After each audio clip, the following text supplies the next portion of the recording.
playing with confidence. Serves it inside 50. Inside 50, good hands. Drilling it into centre half forward. That was end-to-end football at its best. Back-to-back goals either side of quarter time. They have done it, the Bulldogs! I'd fight somebody for you. There ain't no wall I would run through. In your corner when they're ringing the bell. Come hell or high water. I'd fight somebody for you. Yes, g'day WAFL fans. Welcome one and all to another edition of Around the WAFL, our Monday night recap show, and we're off the back of another exciting weekend of WAFL and WAFLW football.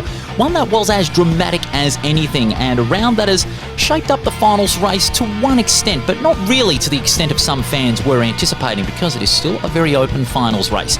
We're here to recap round 13 of the Sullivan Logistics WAFL Premiership season and round 14 of the ATCO WAFLW Premiership season, and of course look at the ladders and the Player of the Year votes. But of course, on a Monday, I can't do it without this man. He is back after a couple of Mondays off. We've missed you, Ethan Roth. Welcome back, mate. Thanks, Paul. Great to be back. And as you mentioned, a few close results this round across the WAFL and WAFLW, but some also results where sides gained a bit of separation as well. So looking forward to unpacking it all today. It certainly is going to be a big round to unpack. And of course, our top three plays of the week, the highlights of this weekend. And one of them involves this man, courtesy of a kick from about 65 metres out. Thank you, mother, for the Rabbits. That was a fine goal, no doubt about that. We've switched the format around a little bit because of guest timing and all that sort of stuff, but you'll still get the same great recap and insight from us two fair blokes here on Around the WAFL, with all great information on WAFL and WAFLW. It's all thanks to our fine folks at Sullivan Logistics, proud supporters of WAFL 2026, also Front Row Screens, District Promotions and Grant's Car Stereo. And we're kicking off with some WAFLW this week because the big story in the competition this year is not just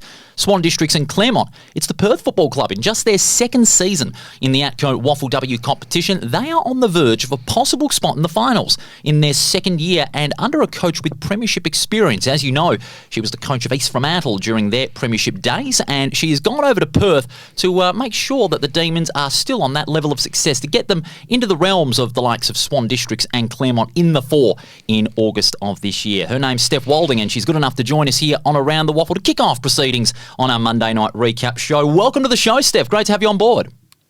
Thanks, Paul. Ethan, great to be here. Great to have you on the show. Big win it was over East Perth on Saturday night, and a lot of fans have been asking me, can the Demons make the four? And I've often said they can. They've got the class. What do you reckon of this Demons side? In your first year as Demons coach, how have you found the season thus far? Yeah, look, we're hopeful of getting to the finals. We've got a few more rounds ahead of us to see if we can get there. But yeah, it's been a bit of an up and down year. We started probably a little bit slow, just the team coming together. As you said, it's only our second year, so the team is still learning how to play together. New coach with me coming in and assistant coaches. So it took us a little while to hit our straps, and we did that probably mid-year, and we're in a good position at the moment, but we've got some really tough games coming up, so we'll see where that takes us, and hopefully the girls can get a few wins on the board and shake things up. You must be pretty stoked with, I guess, the balance of the team at the moment. You've recruited well, but also some young players coming through, so that balance between youth and experience is really blending together. Yeah, like the last probably, I think in round 9 we debuted 3 or 4 Rogers Cup players, it's been really great for us actually to have those young girls coming in, and we've got the experience of the likes of Evie Gooch and Caitlin Cox, who came in the off-season, Amy Trindade and Isla Bolden, still young players themselves, but brought some experience from the VFL. So we've got some good experience across all lines now, and I guess there's no excuses for us to play some good footy going forward, and we're hoping we can do that. Molly Warner's been a player that has really stood out to me. She's really improved week by week as the number one ruck for the Demons side. How have you seen her development over the last 4 months of the season thus far? Yeah, like Molly, I actually knew Molly when she was playing PFL down at Melville, and she's such a quiet, unassuming person. She doesn't like to talk much. She's very much an introvert. So to see her out in the footy field, and I think her development in the last 4 months has been really good. She's not only tall, so she's obviously getting to the ball really well, but now she's getting to more contests around the ground. She's getting to contested marking contests. She's kicking a lot more, so we're giving her that license to kick and not just be that ruck who everyone wants to get a handball receive off. Like, if she's got it, she can kick. So giving her that confidence to not only be a great ruck, but to get herself around the ground and provide us with some forward momentum, but also she gets back and defends really well now too. So she's still got a lot of development in her, but yeah, she's coming along really well. Another player who's hard to look past, year number 2, been there since the start of last year, Isabella Shannon, 33 disposals, 3 goals the weekend. You cast your eye back as well against the Peel. She had 30 disposals and 6 goals. You must just sometimes think what she's doing is off the charts, and very fortunate to have a player of her quality. Yeah, definitely. Like when Poppy Stockwell got drafted to Hawthorn mid-year, we thought, like, well, how are we going to... That was off the back of 7 goals, Poppy against West Perth, and like, how are we going to replace that? And, Isabella Shannon's just stepped into those shoes nicely, and, not only kicking goals, but getting touches. She's getting, both ends of the ground, contested marks. Other teams are really tagging her hard, and she's still able to get, 30-odd touches and 3 goals on the weekend with a really hard tag. And she's just such a lovely person, can play anywhere and happy to lead the team and do what's best for the team. And, I give her a bit of license. I just tell her to do whatever she wants, basically, because she does find the ball wherever she is. So I think, she can get that ball, get it going forward. And finishing, I think she only kicked a couple of goals last year. So for her to get a few bags is really great for her development. Hopefully some AFL clubs are watching her and seeing that not only can she get the disposals, which she was doing last year, but she's now finishing really well too. So hopefully there's a few eyes on her. Got a good run so far at the moment, but your side faces the biggest test of your season at this point. You've got reigning premiers Claremont at Revo Fitness Stadium on Saturday. How do you intend to tackle this Claremont side? And of course, Claremont under another very professional coach in Jack Schwartz, so it might be a coach's battle on Saturday morning. Yeah, Claremont, they're a hard one, aren't they? They've been up and about for the last 4 or 5 years now, and they're a really quality outfit. It's a really interesting question. How do you tackle? And I'd love if anyone can give me some tips, because they are a great team. Got a really great midfield. Jamie Harkin's obviously a standout in there, but they're really well drilled, well structured. Their handball chains are elite. So we actually play a very similar game style. They probably handball a little bit more than us, but we both like to get the ball on the outside. So it might be an interesting game this weekend to see who can get the ball and retain possession more, and that's what we'll be trying to do against them. And Jack's an interesting coach. We come up against each other a few times. He was coaching the year that I won the premiership when I was at East Freo, and he was at Claremont. So I do like that battle against him. He's a great coach, and I'll be interested to see what he brings out this week, if he does anything different against us, or he just sort of goes with a tried and tested method. A finals quality clash awaits on Saturday. Steph, we really appreciate your time here on Around the Waffle. Congrats on the win on Saturday night, and all the best this weekend against the reigning premiers. Thanks, Steph. No worries. Thanks, gents. Superstar coach Steph Walding joining us here on Around the Waffle, talking to us about that great win over East Perth. Very professional approach. I think she's got that same approach as Jack Schwartz. Coming from premiership experience at one club, she's gone over to another club to, get Perth to really where they're at right now, but going the level beyond that. Yeah, you can't buy the experience that she comes in, and I think they've set up well, they've set the base well, and then for a coach to come in like her, and obviously, of course, still hard work to do, the platform's nicely set for them, and they've closed out games really well as well. There've been some games where, Subiaco comes to mind where they would hold on. They had one the other way against South Fremantle recently, which didn't go their way, but I think just their intent and their ability to play 4 quarters is a really improvement in 2026. We'll break down Perth's win in a little bit more detail, and all the other WAFLW games after the break here on Around the Waffle. It's all thanks to our fine supporters at Grant's Car Stereo, Sullivan Logistics, Front Row Screen Sport, and of course District Promotions. And of course, after the break, round 14 of the ATCO WAFLW season, broken down in full, and Rothy cast a Player of the Year votes, which is going to be of vital importance later on in the show. So stay tuned. Back after this.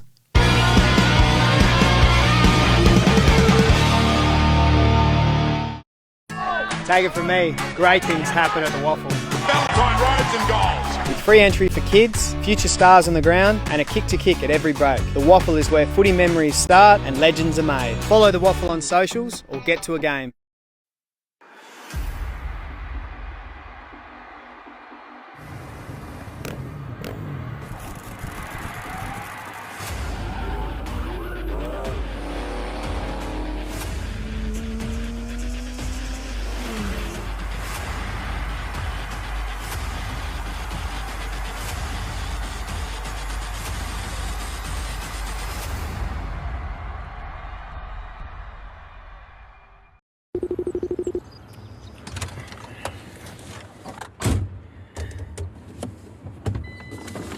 Hey Siri, how to connect Bluetooth to Mac truck?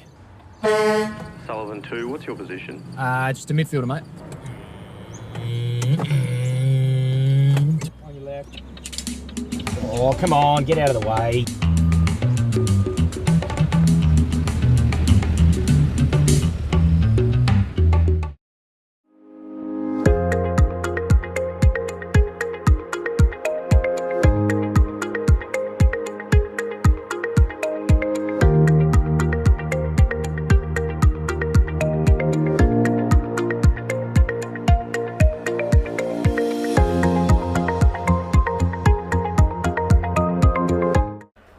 Car Stereo Morley, proudly supplying and fitting quality car stereos for over 15 years, selling top name brands like Alpine, Focal, Rockford Fosgate.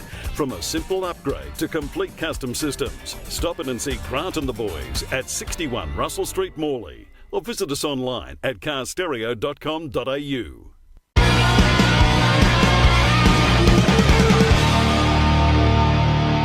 And you're back with us here on Around the Waffle. Paul Persick and Ethan Roth with you on YouTube and your podcast service. Hey, you can check us out as well on our Facebook and Instagram for all your social content. Let's get right to it, Rothy. Round 14 of the ATCO WAFLW season. A full recap of the action. We started off at Steel Blue Oval with Swan Districts and East Fremantle, and this one shaped up to be a close encounter, but it was a real fizzer. East Fremantle goalless until half-time, and Swan Districts, they got on with the business, winning by 27 points, 8-6-54 to 4-3-27. It was the usual suspects, Rothy, that really stood up. We expected the Swans to win, but we didn't expect how one-sided it would be. Yeah, I was on the call for this one, and Swan Districts, they just looked a class above, but East Fremantle, they didn't do themselves any favours. I guess it was the next link in the chain they kind of failed with the ball movement, I guess, from one end to the other, and Swan Districts is set up so well anytime it would get past, really halfway. So, yeah, as you said, Jamie Henry, 35 disposals, 7 tackles. We said on the call, almost under par by her. Lofty stands that she set for herself. Jess Cox with 25 disposals as well, led the way in the midfield. And, they had some really good rebound, likes of Gemma Sly off half-back, and Tasman Barros even in the ruck, playing that second ruck role, show her athleticism, particularly early in the third quarter. And it goes to show it's not all just Henry that plays that great team football for Swan Districts. That are the key contributors. And what really stood out watching the highlights was their forward pressure. They're not allowing East Fremantle to get the ball past halfway, and that pressure was rewarded with enforcing turnovers and getting scoreboard opportunities as well. And like you said, it wasn't just all Henry with Sly. Riley was sensational, though, kicking 3 behinds in the forward line, and Maguire and Sharp in tandem in the forward line, booting 2 goals each. So, the formula is starting to come back into gear after a couple of losses. Yeah, Emily Maguire actually doubled her amount of goals in one game for the whole season. She only kicked 2 goals in a bit of an interrupted year leading up to this point, and then kicked a couple on the weekend. So hopefully that can, get her motoring. Not that, the team's really relying on her. She's a more versatile player than some may think. Yeah, she obviously likes to play deep forward, but takes a good mark and run and jump at the ball well, and is a fierce competitor. But the thing about Swan Districts probably compared to last year is if you shut down Maguire, and, then you've still got the likes of Sharp to deal with. And if you shut down Sharp, you've still got the likes of Taylor Edwards to deal with, who's leading the reigning Joanne's Huggins award winner. And then if you shut her down, you've still got Summer Yaron to deal with. And if you shut her down, then you've still got Chloe Riley to deal with. It just continues on and on and on. Absolutely. And they've got goal-kicking midfielders as well. Like Kira Force, 15 years of age, kicked a goal. And she's adding real consistency to her game. So they've just got so many options no matter where you look. It's depth in volumes, isn't it, for Jason Burton's side? And no wonder they just keep racking up the wins. And if you shut down one, you got to deal with another. And East Fremantle, as you said, and I will agree, did not help their cause in the first half. They were, let's just say, subpar when going into that forward line. They only had 5 less inside 50s, but that doesn't really reflect how the game was controlled. Okay, you had Keeley in the ruck with 32 hit-outs, Colgate 20, but a lot of their more experienced stars didn't really stand up to the task. But they knew they were up against it, and they should have taken the game on with a little more ferocity. But David Eames, the coach, will know that his side still has a lot to learn. They're still in the 4 at this time, but they've still got a lot to learn when they take on the likes of Swan Districts and Claremont. Yeah, and they are in the 4, as you mentioned there. And you thought there might have been a little bit of resurgence after halftime. Third quarter, they actually ended up winning that quarter, but I guess they left their run a little bit too late in the end. And Lara Fuller was a standout. She was actually the leading goal kicker on the day on the losing side. 3 goals at just 16 years of age. She's only played the 3 games, but she scored goals in every single game as a 16 years of age player. You can't really buy that. And it's pretty scary considering what she's been able to do so early on. Bottom Majors have stolen the show in the last couple of weeks. We've seen a lot of great young talent from these two sides really shining and, 15, 16-year-olds that are really establishing themselves as prime WAFLW stars. Yeah, and I guess it doesn't take much. Sometimes you only need an opportunity to prove yourself, and a lot of these players, we mentioned Fawcett and Fuller in that game, they're playing with maturity beyond their years, which is really exciting to see. And that extra fire in the belly from last year, they'll still have that hanging, but when they keep racking up those wins, that fire just keeps on growing and growing, and it certainly extends to the results on the field. Well done to Swan Districts, and well done to Subiaco as well, as we go to our next game at Lane Group Stadium. 30-point winners over Peel Thunder on Saturday, 10-5, 65 to 5-5, 35, and it was Adara Kerr medalist Rothy back to her vintage best. That was the leading story of the match. Yeah, 38 disposals to goal next to Crystal Petrevsky's name. So, outstanding performance. Had the midfield support of Steen and Shepherd as she typically does. But, Crystal Petrevsky, a standout player. And, she's still been in good form this year. Obviously, you can always compare back to Adara Kerr, but, she was back to her absolute best. Yeah, she racks up, middle to high 30s, week in, week out. Obviously, since the state game, it's been a little bit up and down, looking at the numbers, going below 30 disposals, even going below 20 at some games this year. But regardless of the quality of the opposition, I always say, regardless of what opponent you take on, if you go back to your vintage best, whatever role you play, then you're going to be making a big statement. And Petrevsky did that, 38 disposals and 9 marks as well, including a goal, as you said, just incredible. But she had plenty of support. You don't just rely on one, you've also got to deal with the others, and that is Steen and Shepherd, the Subiaco big three. They gelled in what is very unpredictable conditions over there. Yeah, it was always going to be a challenge for Peel Thunder, wasn't it, in their midfield, and those players just got on top in the end. I like the game of Annabelle Johnson as well, half-back, 13 disposals, 2 goals, and took the 3 marks as well. So she's been a player that's obviously been at AFLW level with Geelong and West Coast, and been a bit interrupted this year, but can't play a byplayer of her experience. Yeah, and it's that versatile nature that she's got in her game. Annabelle Johnson, the 13 disposals. And you talk about a couple of those other players down the back line, Lindgren and Lee, all were terrific. And as you said, on the other side of the coin, it was going to be a real big challenge for Peel Thunder, but again, it was Chloe Wrigley that stood out, 27 disposals. If you're looking at players who are going to get Dara Kerr medal votes for Peel Thunder, if they do get any, Chloe Wrigley is going to get the most. There's no denying that, because she has been the number one for Peel Thunder all season. But the big problem is they're not supporting her enough. There's not enough depth to support Chloe Wrigley. But I will say this, they were brilliant after quarter time. They were held to just the one behind, but the way they fought and applied themselves to the contest after quarter time was something that the Peel coaching staff can hold their heads high on. Yeah, and that's exactly right. Like, they might not have been able to win the game, but their fight is hard to look past. So, as we've sort of said for a little while, Chloe Wrigley, lone player there, but she obviously can't win the Dara Kerr medal. She was ruled out pretty early in the year, but for their best and fairest, I think she'd be certainly up there. Cassie Davidson as well, we got to give props to her, 22 disposals and 5 marks. Definitely one of Peel's better players that, really showed their fight all throughout the game. Yeah, absolutely, and that's what they need, more of the Thunder. So, I think they'll set themselves for another big game this week and try and get the chockies. Absolutely, but a good win to Subiaco in the end. They keep their Final Four hopes alive, but only just as far as the ladder is concerned, which we'll show you a little bit later.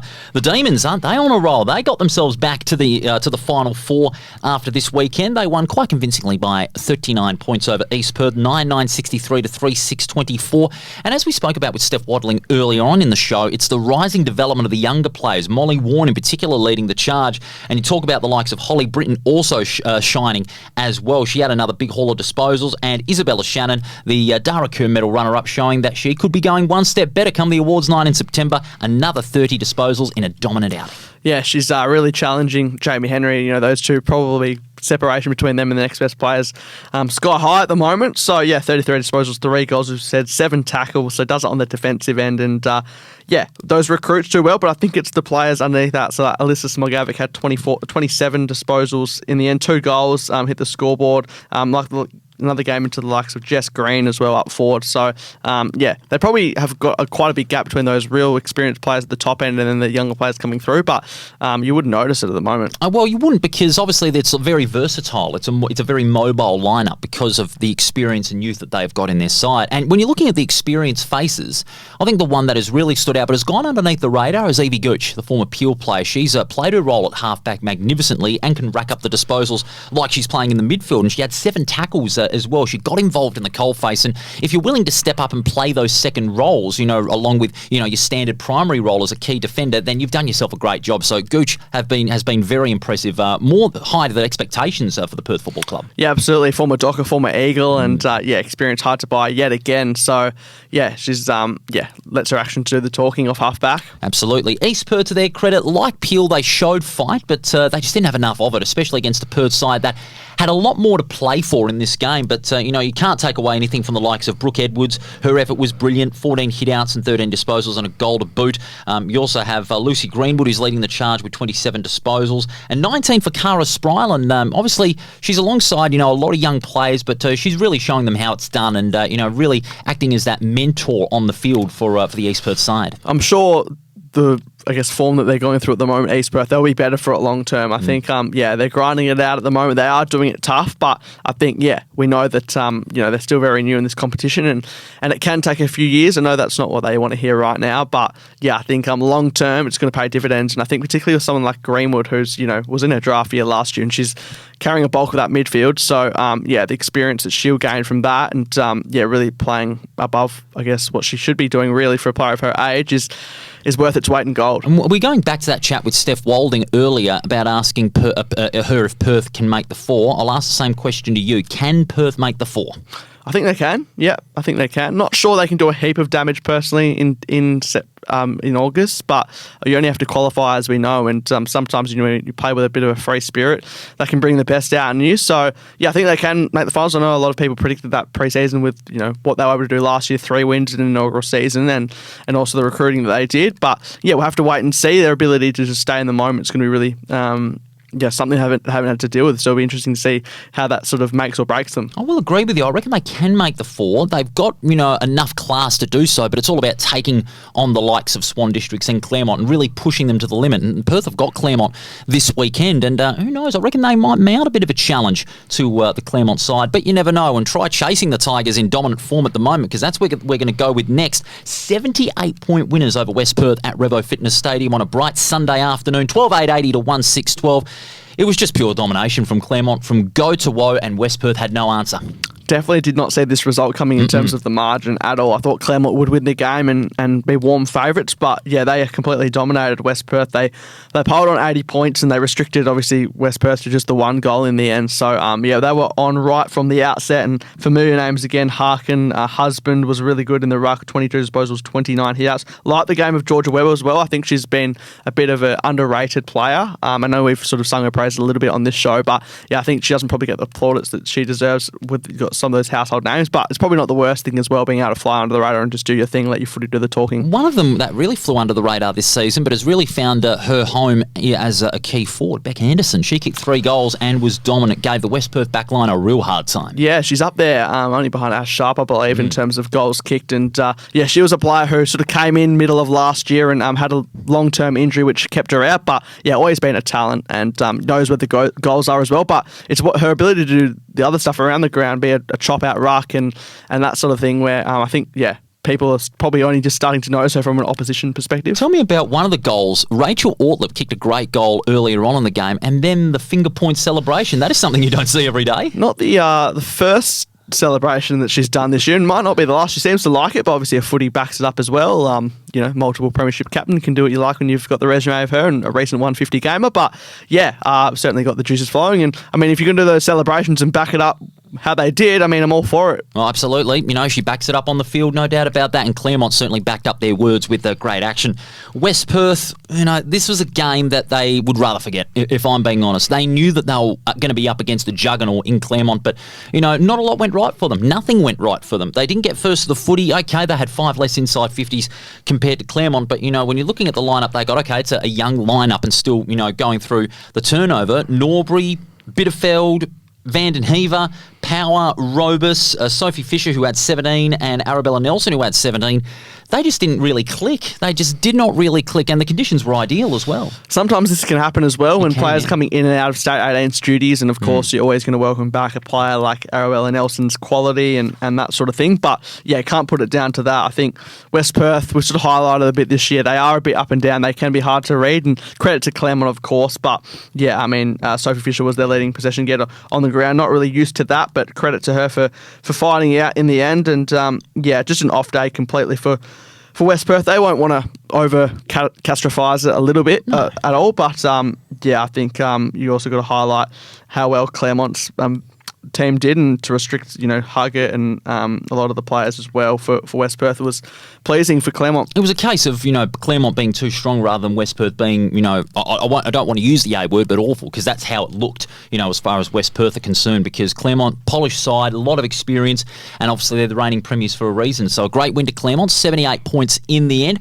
over a disappointing West Perth. Ladder, after 14 rounds of competition, we have still got an incredible 5 rounds remaining. It is going to be 4 rounds remaining, rather, because it is going to be on for young and old come the finals time. Swan District's on top on percentage, still ahead of Claremont. East Fremantle are in third. Perth have made their way back into the 4 at the expense of South Fremantle, West Perth and Subiaco, who are just outside it by half a game respectively. And then East Perth and Peel Thunder rounding out the bottom half of the ladder. Okay, Rothy. Time for the votes, which does spring a little bit of importance on tonight's show, and we'll tell you why in just a moment. Rothy, poll them. Yeah, so with 1 vote mentioned for East Fremantle, was the leading goal kicker on the ground, 16 years of age. Incredible stuff by Lara Fuller. She gets the 1 vote.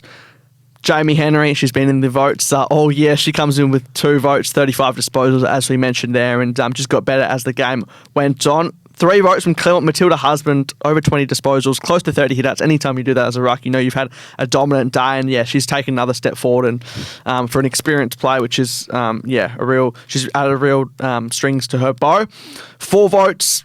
Reigning Dara Kerr medalist Crystal Petrovsky back to her best against Peel Thunder, complete domination, and hit the scoreboard as well, which is nice to see, because she can play a bit more of a defensive role at times, but she got snuck forward and hit the scoreboard. And then 5 votes, Isabella Shannon. How can you go past it? 30 disposals, 3 goals in the end, and it's very easy to see why there's people out there who think she's the best player in the competition. I think many will agree with that statement. Isabella Shannon getting the top gun this week, but we go to the leaderboard, Rothy, and I believe you have something else to announce. Yes, it's a great privilege on behalf of both of us that we already have our Player of the Year crowned in the WAFLW for season 2026. It's no surprise, out of the blocks early and just maintained it, record-breaking stuff left, right and centre, and Jamie Henry, that player is. So congratulations to her. She cannot be caught whatsoever. A fantastic result for Jamie Henry and for Swan Districts. Congratulations, Jamie, the 2026 Around the Waffles WAFLW Player of the Year.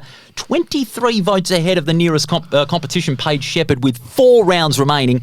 Absolute domination from go to woe. Yeah, not sure what she can do much more to get an AFLW opportunity, but Swans won't be complaining. They get her at least for the foreseeable future towards the back end of the year, and would not be surprised one bit if this is reflected in the Dara Kerr medal as well. No doubt about that. There is still 4 rounds remaining, so voting will continue. And of course, medals for the Player of the Year. We've been able to put together some good medals courtesy of our friends at the Trophy Shop over in Wangara. So thanks to all the folks there at the Trophy Shop in Wangara constructing these medals. And of course, it'll be presented to Jamie Henry on the 15th of July during one of their training sessions down at Steel Blue Oval. And you'll get to see that moment on Facebook and on Instagram as well. We're going to put together something real cool for the fans and also for the Swan Districts Football Club. So well done to Jamie Henry being crowned the 2026 WAFLW Player of the Year with 4 rounds to go. That's WAFLW portion of the show completed. We're going to get into the WAFL after the break, but also Ethan's Colts report. Round 13 of the EGT WAFL Colts is under our belts, and we'll talk about that after the break. And also a chat with Peel Thunder coach Adam Reid, whose heart rate was racing, and maybe his hairline was receding after the performance of his Peel Thunder side against Claremont in that top of the table clash. And also our top 3 plays of the week, the highlights of the highlights. Stay where you are here on Around the Waffle. More to come after this.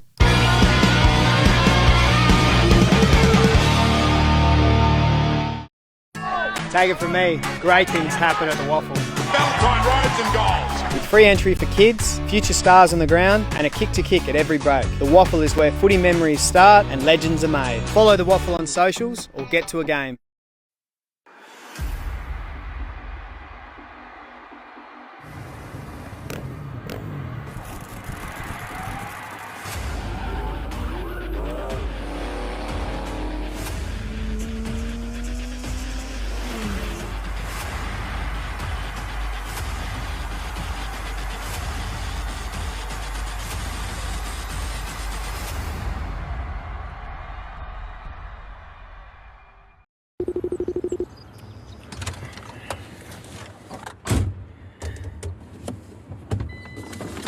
Hey Siri, how to connect Bluetooth to Mac truck? Sullivan 2, what's your position? Just a midfielder, mate. On your left. Oh, come on, get out of the way.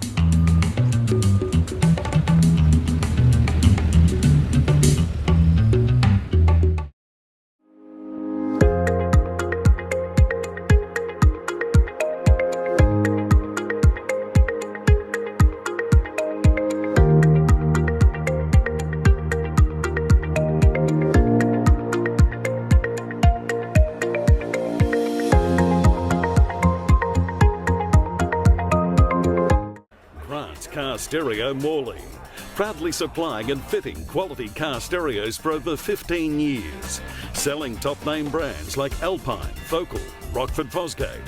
From a simple upgrade to complete custom systems, stop in and see Grant and the boys at 61 Russell Street, Morley, or visit us online at carstereo.com.au.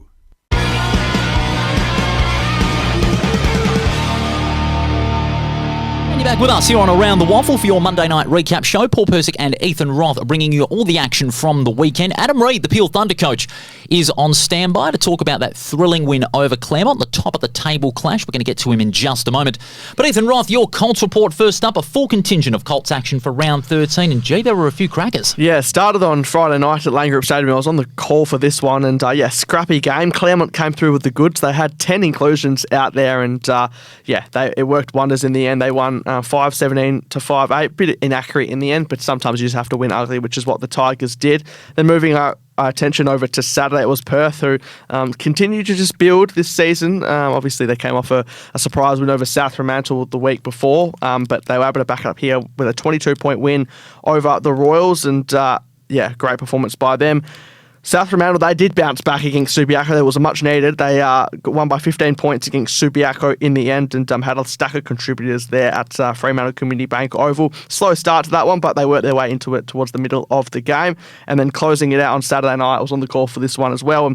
And West Perth, their second halves have been really impressive. They overrun Swan Districts, who started the game well, but it was West Perth, heard kids come back through PSA and also State 18's exclusions, who really got the job in the end. And the talent we know West Perth possessed really came off. Yeah, superb win it was for West Perth to conclude the action. Speaking of the State 18s, they too had a pretty good weekend, winning against Victoria. Both the boys and the girls did. So, record-breaking, really, win, particularly for the boys. It was the first time since 2019 they've won it at Marvel Stadium, which you cast your mind back, and some of the names that have come out of that draft crop for WA are doing wonders now in the AFL, and the girls were able to back it up the next day. So, really promising signs across the board for WA football at under-18s level. Yeah, well done to the under-18s, boys and girls on the weekend. Superb stuff, and well done on your Colts report as well. Back in action once again. Okay.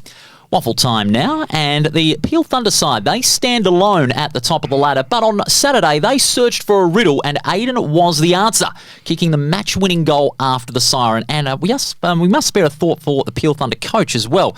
We could imagine his heart was racing at the final siren when Aiden Riddle was lining up for goal, and he joins us now to talk about that great win against Claremont. He stands alone at the top of the Waffle Mountain after 13 rounds. Adam, great to have you on the show this evening.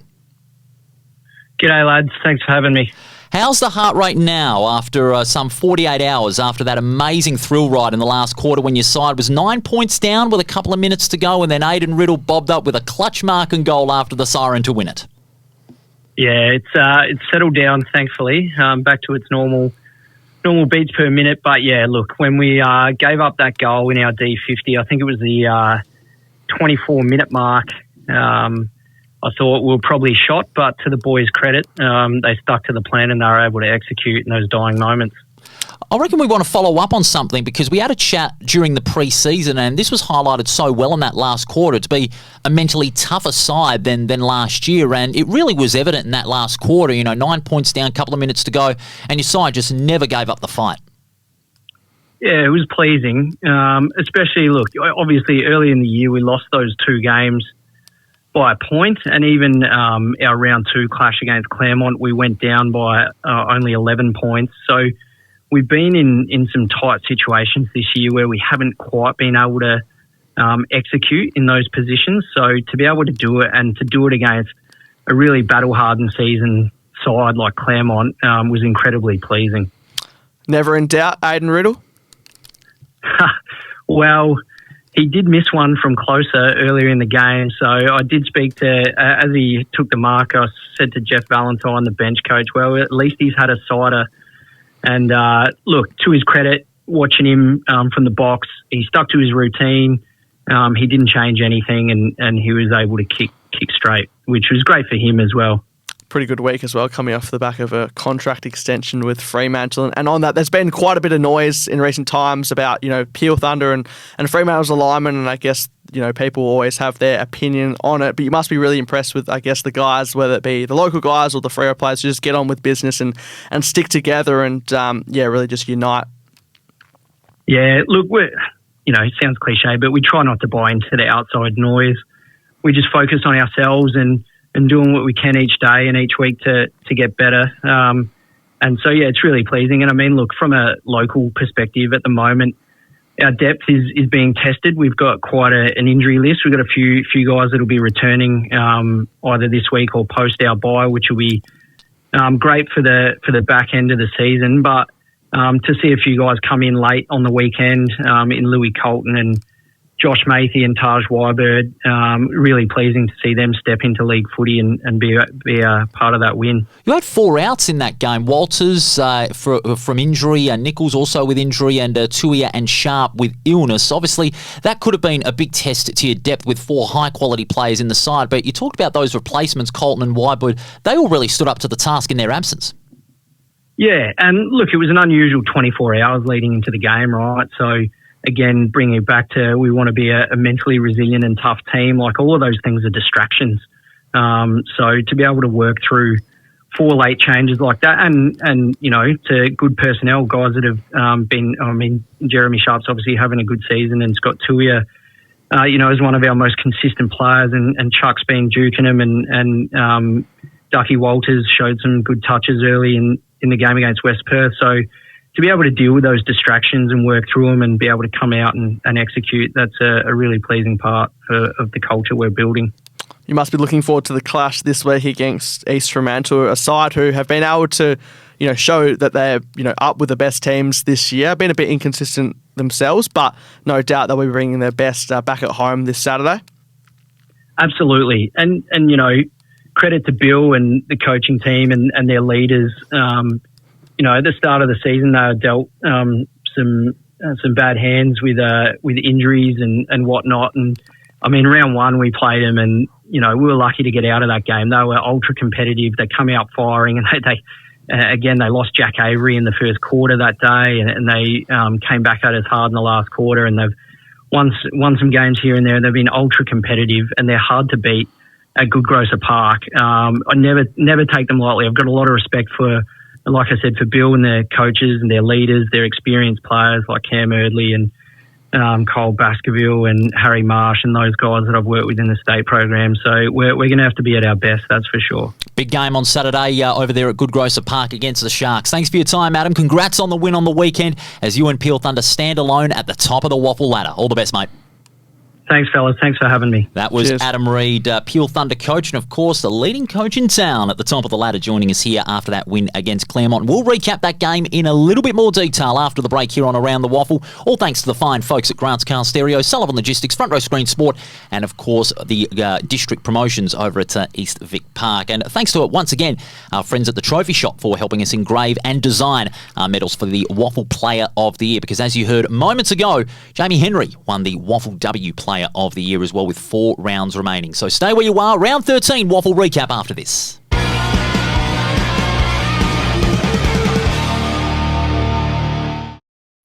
Take it from me, great things happen at the WAFL. Valentine rides and goals. With free entry for kids, future stars on the ground, and a kick-to-kick at every break. The WAFL is where footy memories start and legends are made. Follow the WAFL on socials or get to a game.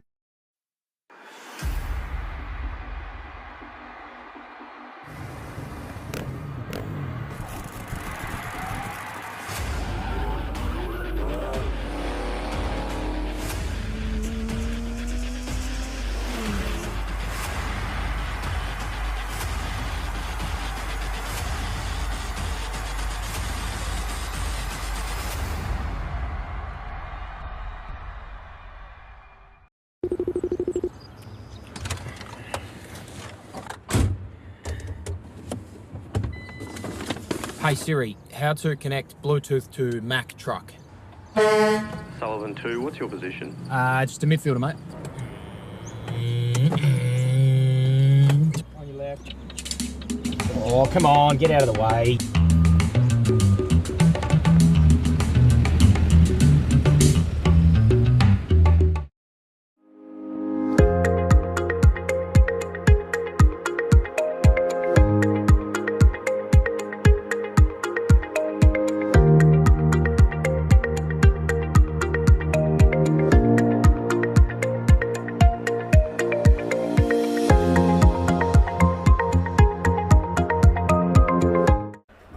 Car Stereo Morley, proudly supplying and fitting quality car stereos for over 15 years, selling top name brands like Alpine, Focal, Rockford Fosgate.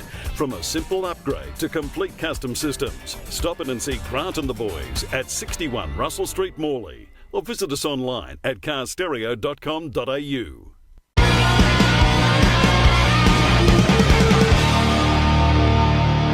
And you're back with us here on Around the Waffle. Paul Persick and Ethan Roth with you as we recap round 13 of the Sullivan Logistics Waffle Premiership season. We start on Friday night, Rothy.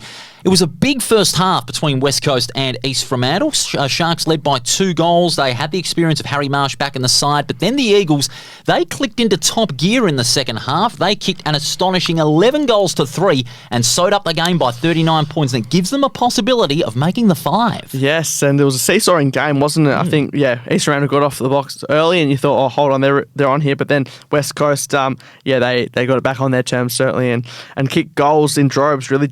Jamison with 4, Champion with 3, Johnston with 3, Brockman with 2, always with 2, Schoenberg with 2. So there was a lot of the AFL guys who really made their mark in terms of goal scoring. They had 19 AFL listed players on the day, and they really made the most of those opportunities. You talk about those goal kickers. Hewitt was fantastic. Flynn continues to, really push his claim for an AFL recall. Many are saying that he's still a player at WAFL level, but you have 52 hitouts against the likes of Luke Stranatic, and you overwhelmingly beat him in that one-on-one ruck contest. You've had a good night. Clay Hall, we've sung his praises week in, week out. Impressive player.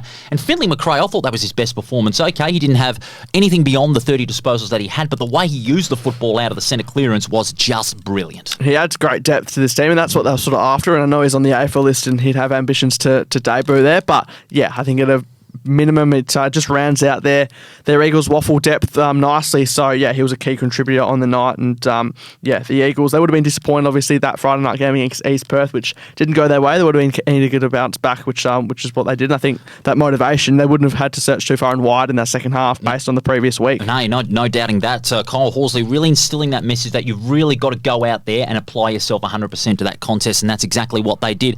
But the opposite can be said for East Fremantle in that second half. They were 2 goals in front at half-time, and then they just fell apart in the end. Just 3 goals. They lost their way around the ground, and they weren't able to get that same proficiency in front of the scoreboard. Smart got 2, Summerall got 2, and Liam Robinson, he was held to just the 1 goal. The Eagles backline really did a job on him.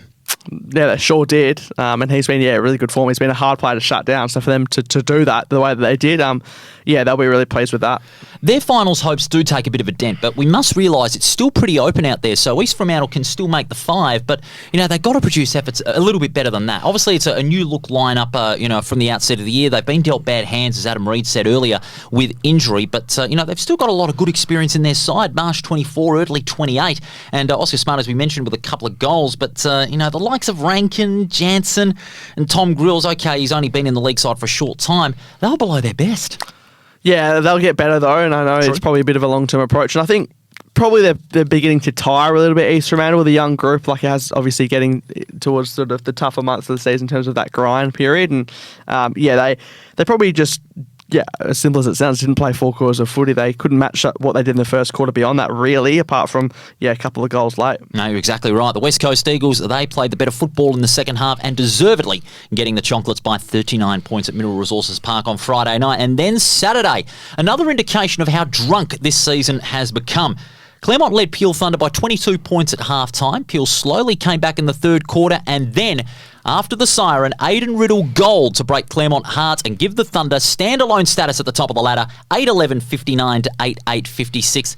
It may not have been pretty football, but this top-of-the-table clash lived up to every bit of the billing. Sure did, and devastating for Claremont in the end, and there's those 3 extra behinds which came back to help Peel Thunder in the Aiden Riddle, just showed his maturity and was ice cool with that finish in the end. Okay, it wasn't the toughest kick, but you're still going to be able to execute with that pressure, and what a moment. You don't often see it in WAFL footy, so you've got to celebrate it well and truly when it does. And what a week he had. Of course, a contract extension earlier in the week, and of course has come up trumps with a valuable goal after the siren as well. They originally went in with 14 Dockers, but of course they went with 13 as a result of the 4 outs we had mentioned with Adam Reid a little earlier. But those replacements, Colton, of course, he stood up, all things considered, only had the 6 disposals, but he got involved in that contest. Wybert was brilliant with 15. Mason Cox, solid with 30 hit-outs, and he had a couple of opportunities in front of goal. One impressive, but for me, the most beneficial was Bailey Banfield. 10 marks, 28 disposals. He got involved in everything. Yeah, he's been on the outside, obviously, in terms of Fremantle's lineup for some time now, and I think he's such a selfless person, though, like you can see, he really gets around the young players. He's a real mentor for them, and okay, he potentially might be coming towards the end of his AFL career, but that doesn't take away from the team approach that he has, and he's still, a very fine footballer at WAFL level. And Claremont, without Bailey Rogers, still held a good fight against the Thunder, and their midfield presence again was solid with Elliott 26. He had his best game and 11 tackles as well. And I was very impressed with Zach Main-Waring's first half. He got 4 goals. He was honouring great leads. But the disappointing thing about that was he faded out of the game in the second half. He was goalless throughout the entire second half, courtesy of the hard-working backline led by Hugh Davies, who had 10 marks, most of them intercept. When Claremont tried everything they can to find those avenues to goal, they kept kicking the footy to Main-Waring, but he wasn't really able to generate that open space that he did in the first half. And Claremont's form's been a bit up and down, hasn't it? They only just got over East Fremantle. They lost to Perth prior to that bye, so... and West Coast as well. They're probably not playing as well as they did out at the front half of the year, but obviously they were able to match it with Peel in the end, despite not getting the results. So, they don't want to be peaking too early, so they just got to qualify, and they're still right at the pointy end. Ideally, they want to be in that top 3, because we've seen Claremont get toward that top 3 and just slip out of it completely. They can't afford to have the same thing again. They qualified in the top 3 last year. They must qualify in the top 3 again if they want to have that big shot at the premiership. At Peel Thunder, we'll try chasing them. They stand alone at the top of the ladder, and deservedly so. Well done to Peel Thunder. And then this was another dramatic finish. Down at Fremantle Oval at 3/4 time, South Fremantle led Subiaco by some 6 goals. And then Subiaco went on the rampage in the last quarter, kicking 7 goals to 0, only to fall short by a point. Yeah, it was a seesawing game, wasn't it? And back and forth, momentum changes, and in the end, South Fremantle, a sigh of relief more than anything. I think it's more than just a sigh of relief. I think it's a wake-up call for them. They have not played 4 good quarters of football in a while. What was before today, before that weekend, I should say, their last win after round 6 was round 11 against West Perth, and this was only their 2nd win since that time. I'm still not convinced with South Fremantle's form at the moment, considering that they lost, a really good player in the form of Bletchenden before the match, but they were still able to get it done for 3 quarters. But that last quarter, I don't think Craig White would have been impressed with that last quarter fade out, because they nearly blew the game. Yeah, it was a last quarter fade out, and the week before, there was a half or a third quarter fade out really against Perth. So it's happening far too quickly at the moment.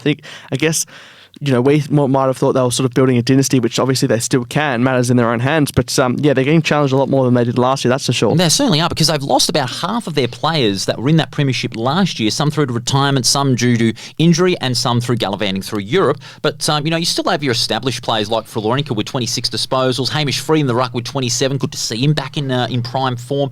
And Matthew Parker, he was that real spark again. That's vintage Parker, okay, whether it be 20 or 30 disposals, but the way he fights in that contest and he applies himself to the contest, that was vintage Matty Parker for at least 3 quarters.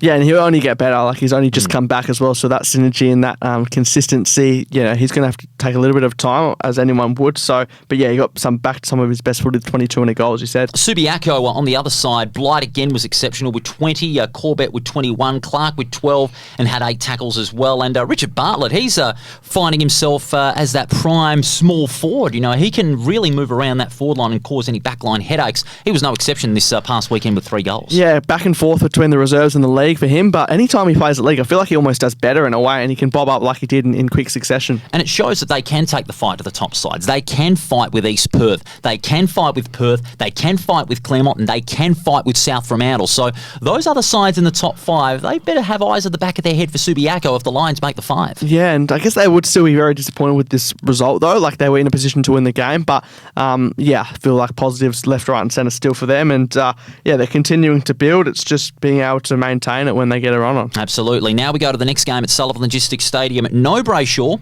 no Amajuri, no Reagan, no Burgiel, no Stevens, no Wright. No worries for East Perth on Saturday at Sullivan Logistics Stadium, defeating Perth by 51 points, 15-13 to 8-4. And for the Royals, this is reinforcing the status quo that they're still going to mean business at the business end of the season. It was a dominant performance, and they really just reminded us why they have been in back-to-back grand finals. So, it was just a team mentality, and whoever put that jumper on the end did the job. So, sometimes, the higher profile team you have doesn't necessarily mean you're going to get the job done and create some new opportunities. And the Royals certainly put Perth to the sword, didn't they? Graham and Schofield, 6 goals between them in an impressive performance, and they had more avenues at goal through Middleton, Scray, and also Tyler Lindbergh. I'll tell you something about Tyler Lindbergh. Since the reserves grand final, where he was best on ground in that win over Claremont, he's elevated his game and has deserved his elevation into that league side. And in the league so far, he's been averaging around 20 disposals, but his pace in the midfield has been nothing short of sensational. He can take those good marks, he can really read the contest so well, and he can be an avenue to goal. So he's one of the more versatile players that East Perth have found in recent years. But why is he not playing week in, week out? Why is he playing reserves footy? It's one of those things where I know you got to take, I guess, the good with the bad with these X-Factor type players, but off the back of a best on ground performance in the reserves last year, I think he has traits to be at the top level potentially, but consistency, I guess, and body of work is probably another story. But why is he not playing league every week? That's something that's beyond us, I reckon. We're still being spellbound by that question ourselves. He is a player that deserves to be in that league side week in, week out. And if there was a game where he proved it, this week was the game where he proved it. I mean, you look at it, 25 disposals. It'll be crazy if you don't include him in the league side week in, week out, and as a key part of their final setup if they make it. He can be a real barometer for this side, I reckon. And, he's still very young as well, so no doubt got some improvement. But, it's just something I've noticed. He isn't in a week in, week out, and I think he should be for his own development. Yeah, no doubt about that. It gives him more confidence, more miles in the leagues, and, a chance to really establish himself as a prime star in the league. For Perth, meanwhile, Byrne with 27, Dean with 23, but the ball was going down Dean's way a lot. And you look at Constable, 26, Edwards and Harding combined for 50 hit-outs. But, that first half, they were second to the football. They were just knocked around by especially the younger boys at the East Perth side. When you've got more youth in that side, okay, they're filling in for some injured players. That brings in a little more pace and more hunger, and Perth got a lot of experience in that side. They went in with a very tall lineup. Big mistake, I reckon. It might have been lost even before the match when East Perth decided to go noticeably small, pace-orientated lineup, and it did not work for the Demons as far as their setup was concerned. Yeah, and after such a good win against South Fremantle as well, to sort of take a step back, I feel like even with East Perth as well, these two teams, they take sort of a step forward and then a couple steps back, and it's hard to get a read on where they are truly at in terms of consistency week and week. It shows that Perth still have a lot of work to do. And if they want to make top 3 this year, they're really going to have to play 4 good quarters of football in the next couple of weeks to really show that they can force themselves into that top 3. But take nothing away from East Perth, they were magnificent. 51 points in the end. And then the final match at HIF Health Insurance Oval, it was Swan Districts victorious by 25 points in what was a fairly decent game of football. 13-13, 91 to 9-12, 66. West Perth held their own to their credit, but it was just class all around for Swan Districts as they beat the Falcons for the second time this year. They certainly made more of their opportunities, didn't they? The Swans, tough trip it can be, despite West Perth's struggles this year up to Joondalup, but Swan Districts came with the goods in the end. West Perth threatened late, but the pain was piled on a bit too much from a Swans perspective. Yeah, you're exactly right. I mean, the way they piled on the pain on West Perth was just through their midfield. Hinchcliffe, magnificent. Loftus, he's really developing into a fine player. Turner just doing Jesse Turner things. But Jarvis Pena, since he's come back, he has not missed a beat, Jarvis Pena. 10 marks to go with his 27 disposals. Played more up the middle of the ground rather than his standard role as a half-back flank. But when you put him in the middle, it just adds a little more of a dynamic midfield to the Swans lineup. Yeah, he's got plenty of energy, doesn't he? And it really comes through in his footy. He is, experienced player. Like, people probably forget he was on Fremantle's list for a year there, and his body just hasn't been able to hold up. So, he's a vital part of this piece, and very versatile as well for a mid-sized player. So, Jarvis Payner, he certainly Found it a bit on Saturday. I'll tell you what, who also answered those critics, Lee Coleman. 4 goals, his best performance since returning from a long-term injury, 7 marks and 4 goals. Swan Districts need a tall forward to really be that consistent source of scoreboard pressure. Petrick, of course, not playing again, nor is Provis. Stevens down the back line. He can go forward whenever he wants to. But Lee Coleman, when he's at his best, regardless of who he plays, that does make a difference on the scoreboard for Swans. It does, and when they isolate him one out and they give him good service and he goes back and finishes work, he's a real dangerous player and probably amongst the best forwards when he really is up and going is Lee Coleman. So 34 years of age, obviously not really relying on him too much, but wound back the clock, didn't he? West Perth on the other side, they still again had their usual suspects, getting a lot of the football. But Keitel was held goalless, but they found a new weapon in Lockie Carpenter. He kicked 3 goals and he's emerged as possibly maybe a forward of the future. Are they trialling him to be that new key full forward whenever Keitel decides to hang him up? Yeah, it's a bit of a surprising one, isn't it? Like, he's played back in his Colts. He was captain of the Colts, played state 18s last year. We got the late call-up and, a dour defender, but why not? And he was a real surprise packet highlighted by those 3 majors. Something that you've got to try, if you're Paul Sanzoni and the West Perth coaching staff, nothing wrong with that whatsoever. And the way they, were competitive against Swan Districts, okay, they got outclassed by 25 points. They were second to the football most of the time, but they just never gave up the fight. And that's a credit to West Perth, and that's a positive they can hold their heads high on. But Swan Districts just had too much. Their pace, their skill, their aggression, just magnificent in the end, and they went on to win by 25 points. The ladder, after round 13, where it stands. Peel Thunder stand alone atop the ladder ahead of Claremont, who are a win behind, and then a further win behind are 3 teams, South Fremantle, East Perth and Perth, and a win behind are Subiaco and West Coast, East Fremantle in 8th, Swan Districts 9th, and West Perth just about condemned their first wooden spoon since 1992. Let's go to the votes, Rothy. Of course, time is of the essence, so we're going to run through these ones quickly. Maddie Parker from South Fremantle got 1 vote. Magnificent vintage spark from Maddie Parker in that 1-point win over Subiaco. Jarvis Pena from Swan Districts, he got the 2 votes. Another marvellous performance from him, more as a midfielder rather than his usual role on the half-back line. Tyler Lindbergh, he got the 3 votes. And East Perth selectors, a message to you.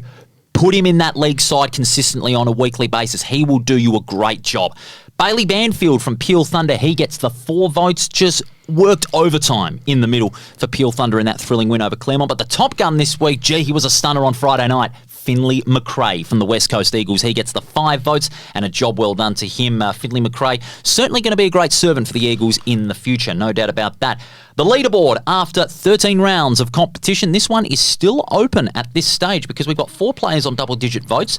Jack Cleaver leading on 11, Charlie Dean, Angus Scott and Bailey Rogers each on 10. Lockie Tardrew is on 8. Jarvis Pena is back in the top 10 with 7, joining Jeremy Sharp and Brendan Parfitt. And then West Coast pair, Oliver Franku and Finley McRae, each on 6 votes, rounding out the Player of the Year leaderboard.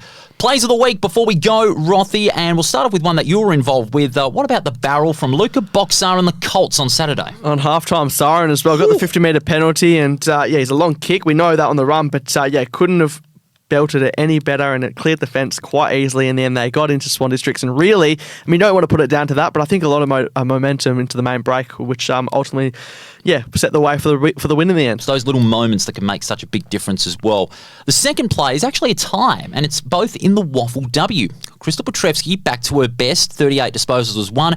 And then the celebration from one Rachel Ortlop. You love these celebrations, don't you? Yeah, it's great to see the personality coming out. And as we said, particularly when you can back it up on the field, every right to do that. And we'll wait to see what happens, potentially some more as finals looms. No doubt about it. But the number one, there's no way we could not select this as number 1. Aiden Riddle from directly in front, big hanger, and then a goal after the siren. It's those moments that instantly lift it to number 1. Every kid's dream, hey? No matter the level that you do it at. And Aiden Riddle, if he wasn't known before this one, he certainly is going to be now. And ironically, he was drafted out of Claremont as well, so a bit more salt into the wounds for the Tigers on top of the loss. Yeah, it's a Claremont product, and he kicked the winning goal against his old mob. Sensational stuff. Speaking of sensational, Rothy, great work as always. I'll see you back here next Monday night because we've got a big business end of the WAFL and WAFLW season to get through. Yeah, pleasure to be back, Paul. And it's creeping around fast the end of the year, but so many more storylines to be written at both levels. So, it's many twists and turns yet to come still. What game are you doing this week as well? Got Claremont and South Fremantle in the Colt, which is really a top-of-the-table clash that could be, set the tone. Obviously, grand final rematch from last year, so really looking forward to that. River Fitness Stadium, 8:50 early start on Saturday, and then in the WAFLW, doing the teams I did in the Colts, actually, in the WAFLW, West Perth and Swan Districts as well. That will be a good couple of games. Look forward to tuning in on that as well. Thanks so much for your company, ladies and gentlemen, on our Monday night recap show. Don't forget you can check us out on our Facebook and Instagram page as well. And don't forget, big preview on Thursday night, and we'll let you know who's going to be joining me this week. Of course, it's all thanks to the fine folks at Front Row Screen Sport, District Promotions, Grants Car Stereo, and Sullivan Logistics. Have a great week. We'll see you on Thursday night.